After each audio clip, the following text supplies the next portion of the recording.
Xin chào các bạn, hôm nay mình tiếp tục đi săn cá lóc đen nha. Cũng là câu vuông tôm thôi. Phía trước mặt mình là cần thủ Nhật nha. Chào bạn.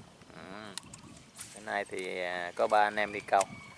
Ở phía xa xa kia thì cần thủ Dũng.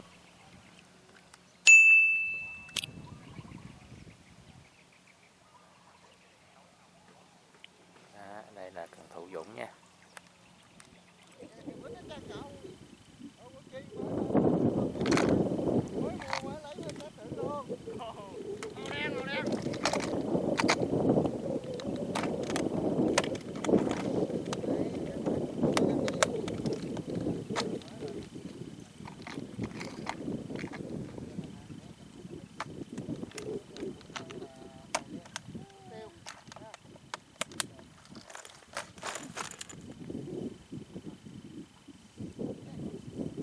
Đây cũng đánh đồ là chi mà nó không ăn.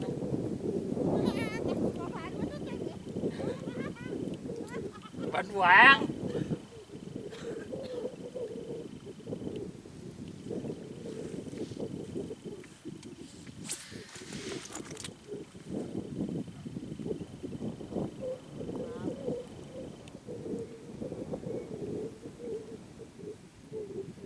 Ô hay trời, lên luôn. Vừa thay mọi quãng đường lên luôn. Hay quá anh ơi. Được chơi nha. Một đường một, vừa thay cái con này cái nó quất luôn các bạn ơi.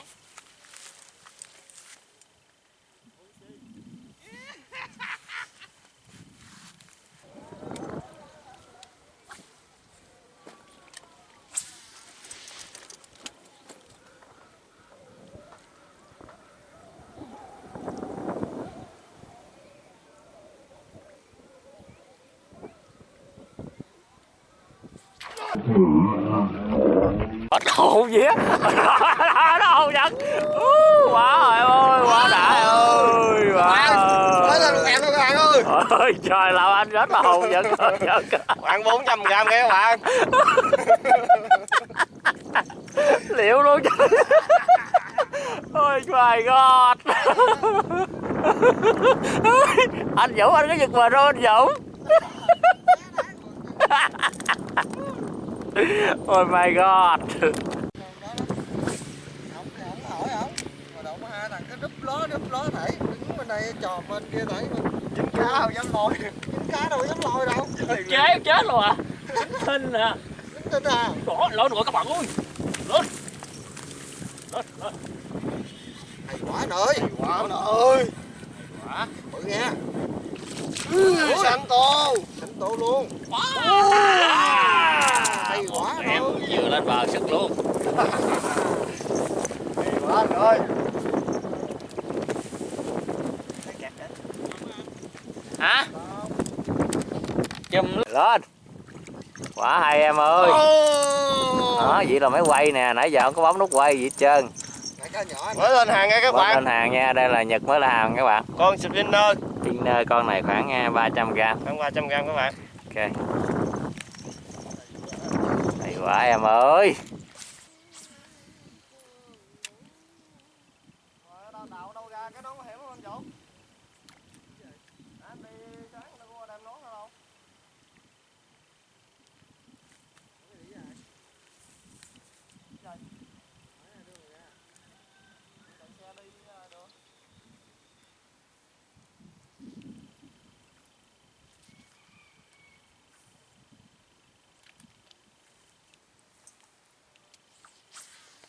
Cái vuông này mà mát trời á. Thấy nó lên đập nó thở bụng nha, nó được tôm là câu là lụm đó.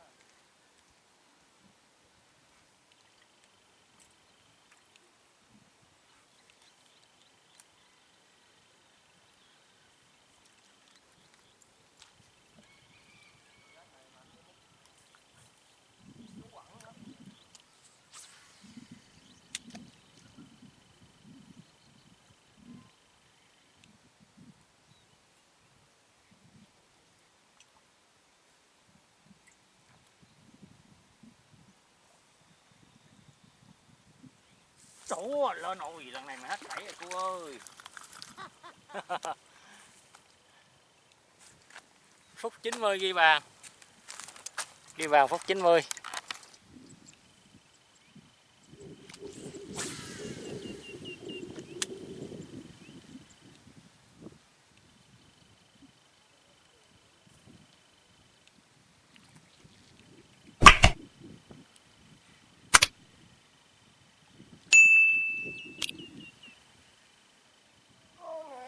Ồ, hay quá.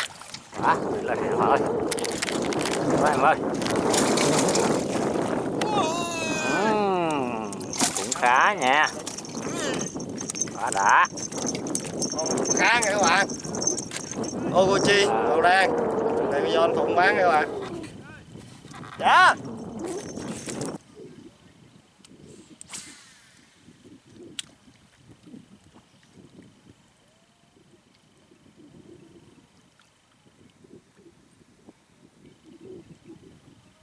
Ôi, lên em ơi, lên này, lên này. Nãy giờ công cán anh đứng anh canh.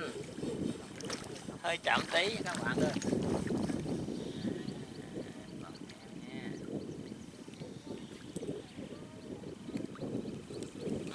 Nhỏ thôi, không có bự đâu em này.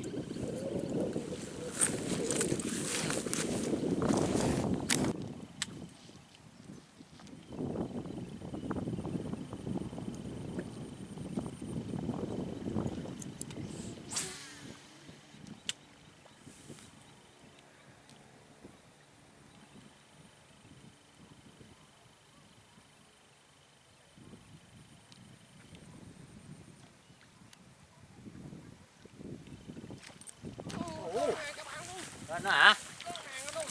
Quá rồi, lên hoài Nhật ơi. Hay quá em ơi. Hôm nay ngày của Nhật lên hoài. Quá đã.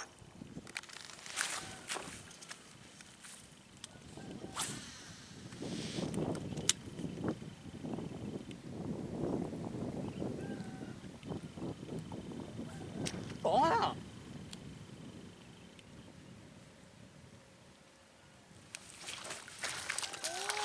Lửa. Ý vuột luôn rồi. Trời ơi trời. Kéo được một đứa bóp được trời. Rồi bên kia lên cá nữa nha. Nhật lên cá nữa ha. Lên cá các bạn. Ồ, hay quá em ơi. Spinner nha.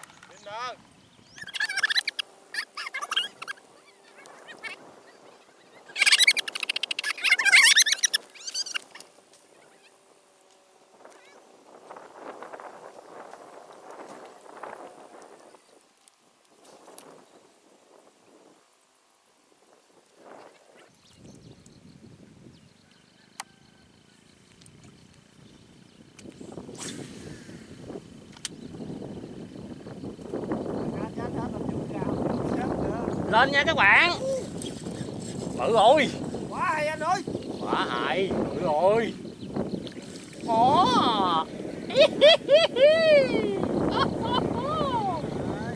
Ôi trời ơi. Lên cá các bạn ơi. Hết chảy nổi luôn anh ơi. Wow. Ê, trời ơi.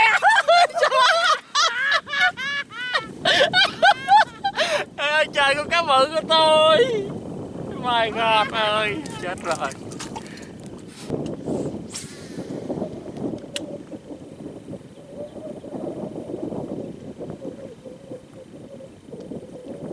Dốc, dốc.